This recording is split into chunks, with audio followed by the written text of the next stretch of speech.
Okay, first, before I start this reading, I just wanted to show you, I'm sitting over here next to my patio door because I wanted to show off my beautiful hibiscus, which is having such a pretty bloom. And then in terms of the reading today, this is another of the Divine Feminine readings. And so what I do with these, if you haven't seen them before, is I pull 3 Divine Feminine Oracle cards from Megan Watterson's deck. The illustrations are by Elizabeth Cheever Gesseman, and they're very beautiful. So we're going to look at, these are randomly chosen Divine Feminine Oracle cards, and we're going to see what each of these women has to say to us about feeling that we're not worthy of being loved, or if you need to heal that, self-love, inability to, fully love yourself, or, feel like you're worthy of other people loving you, then that's what we're going to talk about today. So first we're going to look at Sappho. We're just going to quickly read what the book has to say. And I'm going to skip over to just the, I think most of us know who Sappho was. She was a poet. She celebrated women. Her poetry was, it was lesbian in nature. She wrote very sensual and erotic poetry, at least from the few pieces that are left of what she has written. We know that about her. But this is what the book says. When your soul selects her card, instead of exhausting ourselves with the unholy effort of comparing our own bodies to others, or of competing for resources that are actually unlimited, Sappho urges us to do the most revolutionary thing we could ever do: love ourselves and our sisters fiercely. We can't recover Sappho's lost poems, but we can reclaim the enduring spirit she left us. We can become her poetry. We can revel in the pleasure we are capable of feeling, and we can love unapologetically with the full spectrum of our emotional range and from the fathomless depths of our hearts. Lift up a woman in your life. Help her reach a dream she's been incubating.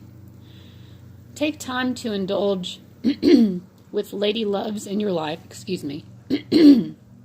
Sorry. Go to a spa, make a dinner together, go skinny dipping, or just do something outrageous that celebrates the fact that you love each other. And I don't think I have to remind people, but if you are viewing this doesn't have to be some kind of romantic love that we're talking about, although it certainly can be.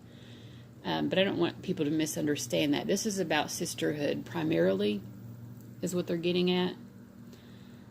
Sappho is about the power of loving every inch of the female form. Spend the day flooding your thoughts with positive affirmations about your body or a woman's body. Take a long bath with red rose petals. Do something nourishing that acknowledges your love for the fact that you are a woman, or for the radiant women who constellate your life. So I think that's great. When we think that we're unlovable, just think about the fact that so many people in the world, male and female, feel the same way. So if we want to be willing to accept that feeling of being loved, it is also important for us to practice providing that and nurturing that sense of being lovable to other people. If you notice someone struggling, feeling like, have you ever had an interaction with someone where you're like, oh God, my gray hair, I hate it. In those moments, just practice building people up and reminding them of how beautiful they are in all ways, because we all need that. We all need reassurance. So I'm also pulling some tarot cards. The first card that I'm pulling, this card is any feeling that you might have about why you're unlovable. And for that I'm getting the 8. Well, I never held up the Sappho card, so let me do that first. So this is, I don't know, it's not, okay. This is Sappho. It's a very beautiful illustration. I love every inch of my body, and I love the women in my life fiercely. Okay, and so we're going to ask Sappho. So we're saying to Sappho, I feel that I am unlovable because 8 of Wands. I hope you can see this. This is from Tarot of the Cat People. I feel I'm unlovable because 8 of Wands. So you can actually see it better down here almost. Let's see.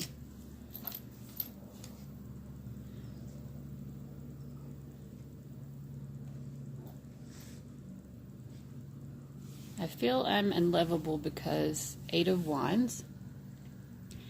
And I think of 8 of Wands as the way, being about how we communicate to other people. Sappho was a poet. So I'm thinking this is about how we communicate. And a lot of times when I do readings, it ends up being, in essence, a message for myself. So I'm just going to say what I get out of this for myself, which is that sometimes I feel like I say too much. I just express and I express and I express and I express my feelings.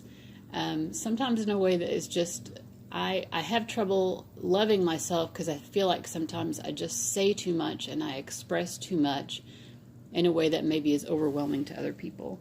So I'm pulling 3 cards, and this is Sappho's response to our feelings of being unlovable, about how we communicate. So, and she says, actually, you are lovable because, and this is the way that the cards came up. I have the 7 of Cups here, the Moon, and the Empress. You are lovable because you have a lot of emotions.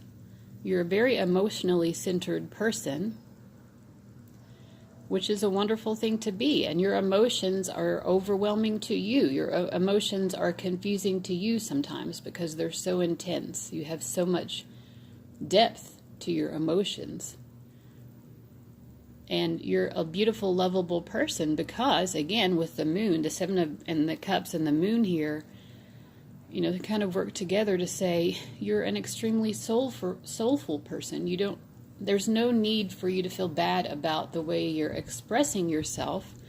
And I get the Empress coming through here because you're expressing the true beauty of your inner self. You are a person of such tremendous depth, emotional depth, that how else are you going to express it except by just saying how you feel? That's, in many ways, that is exactly the way that you should express how you feel.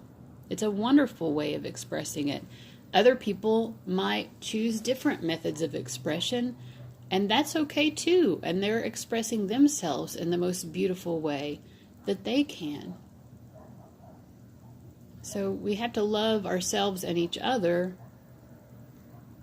despite the ways that we might communicate that we might feel are wrong. Maybe we don't always understand the way that other people communicate their feelings. And maybe the way they communicate their feelings makes us feel unloved. But we just have to understand that people communicate things differently. So, and that comes from the book reading as well, that loving ourselves is going to, and feeling that we are lovable and worthy of love, is partly going to come out of our ability to respect other people's insecurities as well.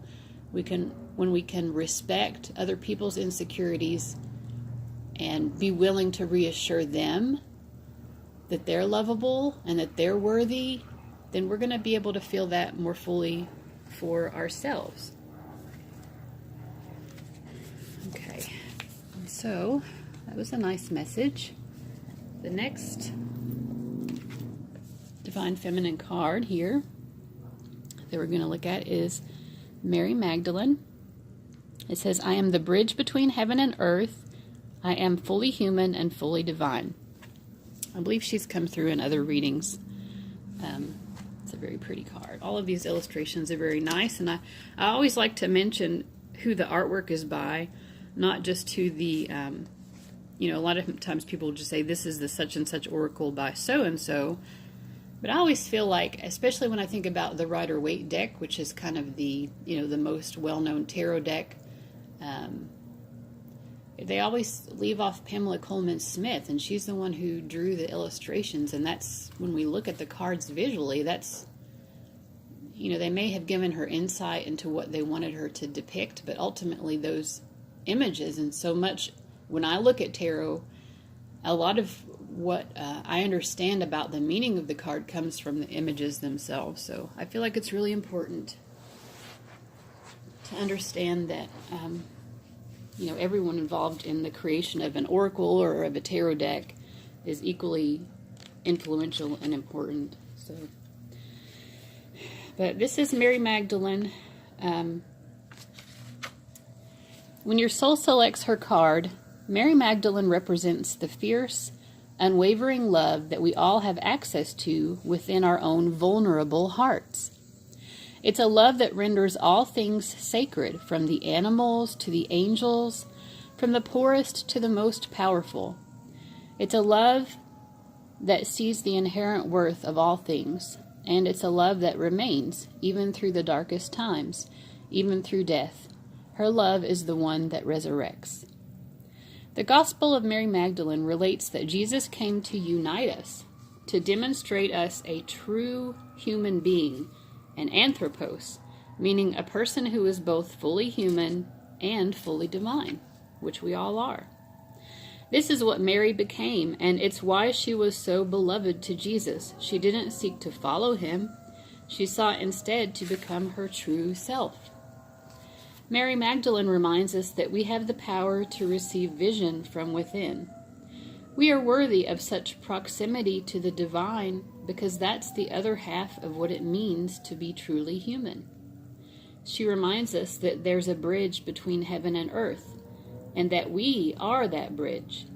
And she wants us to remember that the truest church we can ever enter is in the heart. This is where our true power rests and where love never ends. And she asks us to think about, where has my love not yet reached?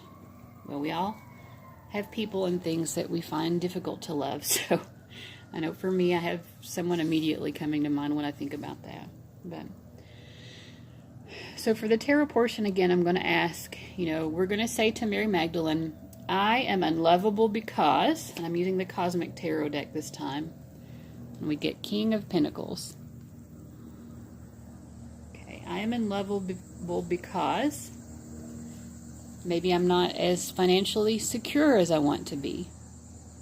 Maybe I'm too materialistic. Maybe I just haven't accomplished what I want to accomplish in life. For some people, for me in particular, I feel like this card is about maybe I have not been able to have the kind of enduring, stable, dependable partnership that I've wanted. So it may mean any of those things to you.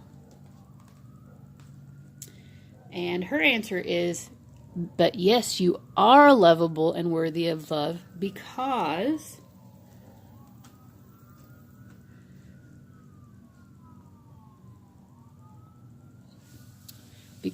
Prince of Pentacles, Prince of Wands, and Eight of Pentacles. So she wants to remind us of the beautiful encounters that we have had with people in our lives. So if this is about partnership and finding our ultimate partner, maybe we haven't come into union with our ultimate partner yet, but she's reminding us of how much we've learned from the interactions we have had with other people.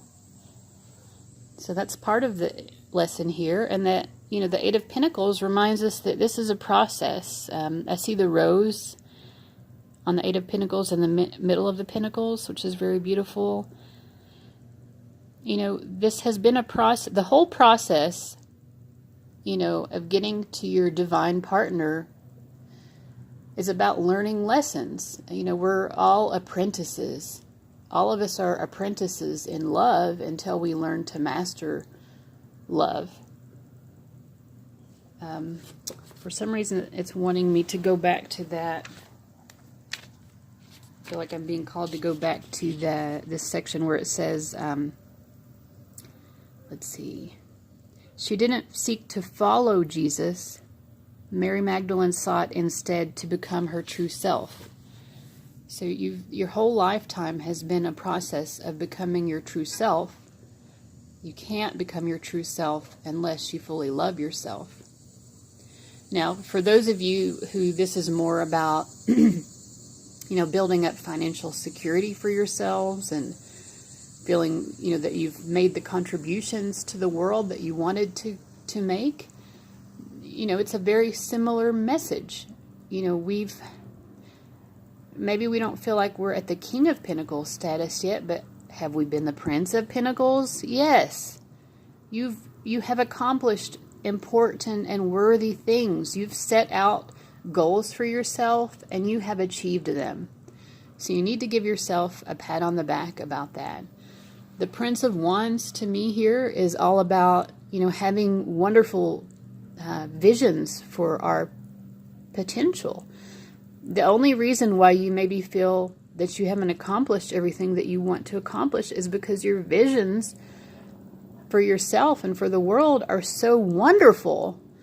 I mean, you are an ambitious person. You're ambitious in the visions that you are holding up for yourself. And you need to be proud of yourself for being a visionary, for being someone who can see so much potential in yourself.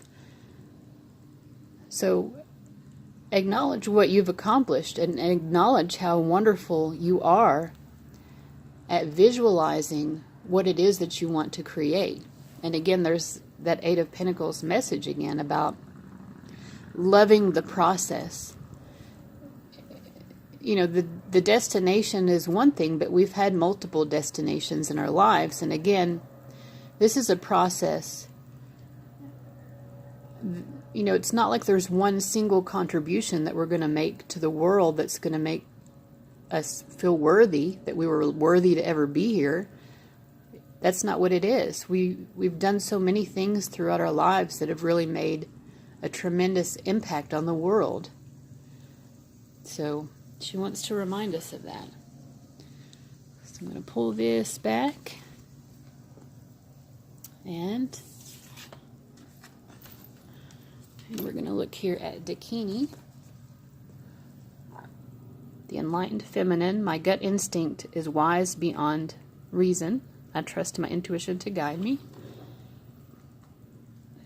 And I think for this one, well, let's read from the book first. Dakini. I think for Dakini, I'm going to, I think I might read the entire section on her. Dakini is the embodiment of a feminine wisdom that goes beyond reason or intellect. Dakini is translated into Tibetan as sky goer. She is a tantric priestess and a female manifestation of wisdom. She is elusive, playful, and ultimately defies definition. She represents the enlightened feminine principle of non-duality that transcends gender. She contains a sharp, quick, and uncompromising energy that can feel radical, wild, and free. As a space dancer and sky goer, the Dakini has left the rigid boundaries of Earth and the laws of gravity. She is about the limitlessness of the sky, and because of this, all possibilities are open to her. In Tibetan Buddhism, she represents the inner realm as a meditation deity, the outer realm as a tantric yogini, and the mundane realm as a woman who teaches spiritual truths in each moment of her everyday life. She holds the gold tantric staff as a symbol of the ultimate union she has attained, ecstatic bliss and emptiness. Let's see. She can appear as a messenger, a guide, or as a protector. She is known for being unruly in whatever she does because the ordinary rules of conduct don't apply to her. No man rules her, and a taste of freedom is what she wants to give us most of all. When your soul selects her card, the Dakini means that the task will be accomplished.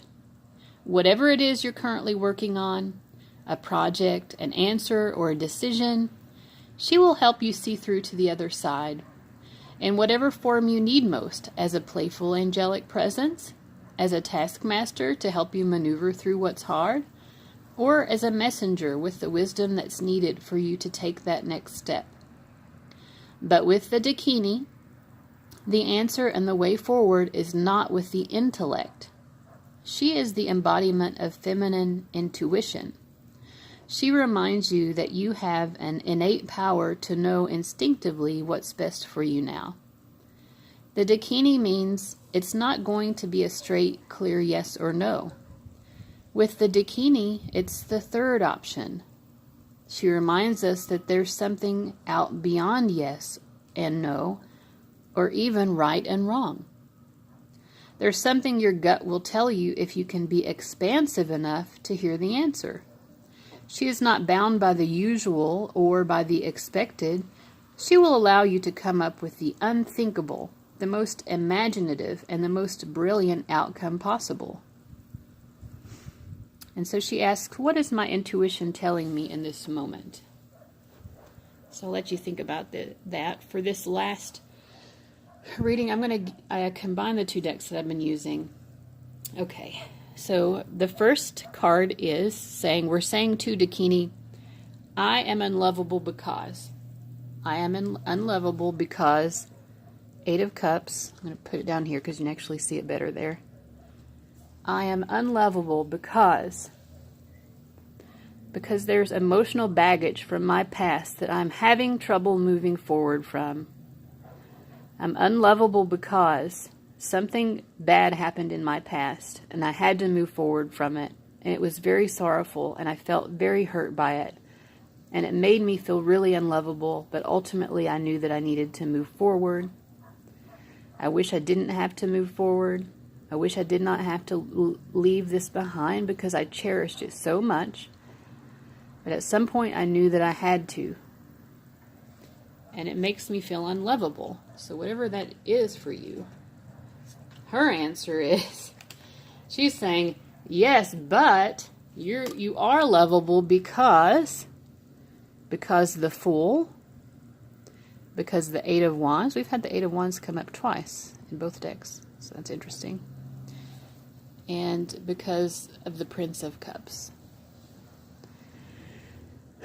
So she's saying, okay, you think you're unworthy of love because you had to move on something that was just too overwhelming for you emotionally in the past. Or it just wasn't right for you. Maybe it wasn't right for you completely, or maybe it just wasn't right for you at that time. As she's saying, girl, or boy, or whoever you are, she's saying you are lovable and you are worthy of love, because look at the adventure that you set out upon. Don't look at what you left behind that maybe you wish you hadn't, or don't think about the fact that it was hard to leave it behind or that it was painful.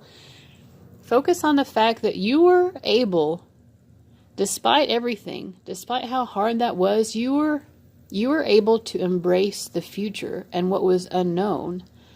And I feel like she's asking you to continue to do that now. To continue just to step forward in life, one step at a time, one day at a time, 1 minute at a time, and trust the process. Just have fun in life. Just let life be enjoyable. The Eight of Wands is kind of similar. He's sort of going back the other way, though.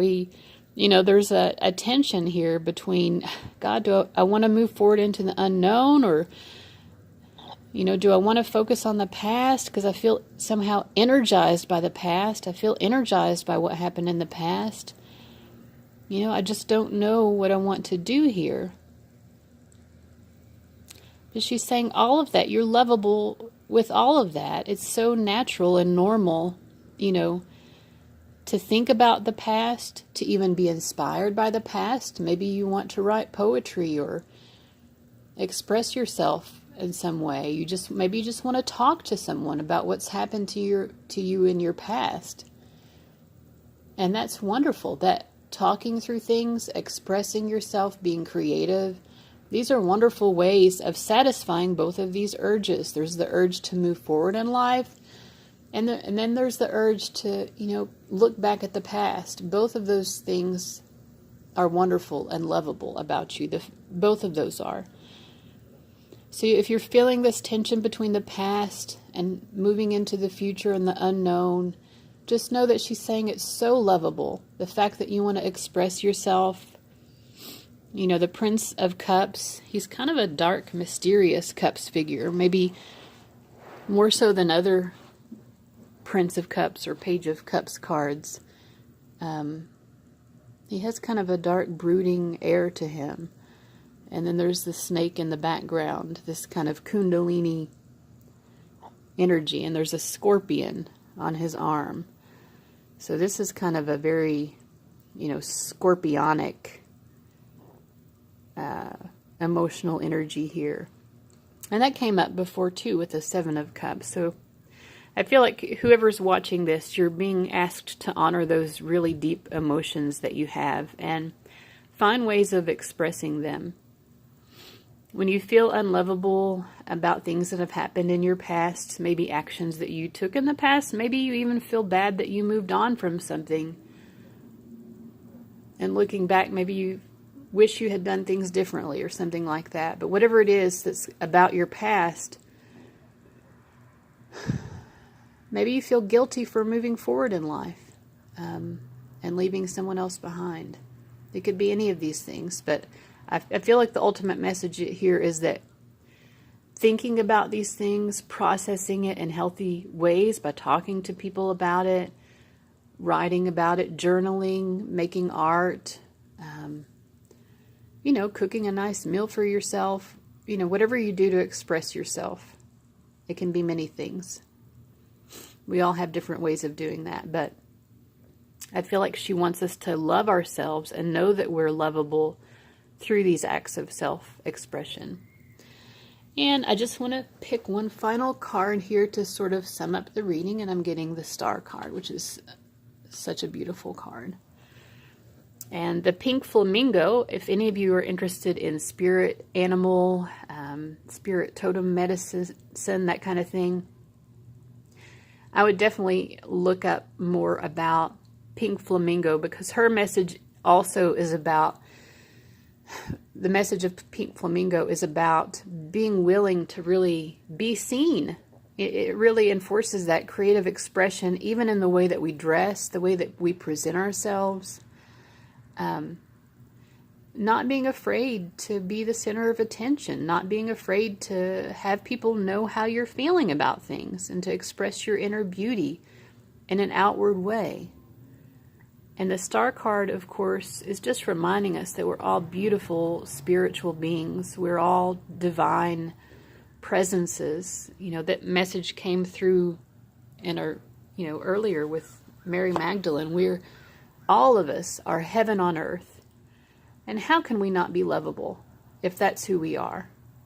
So I'm going to leave it with that message that we are all divine beings in physical form. We are all heaven on earth. Thank you. Have a wonderful day.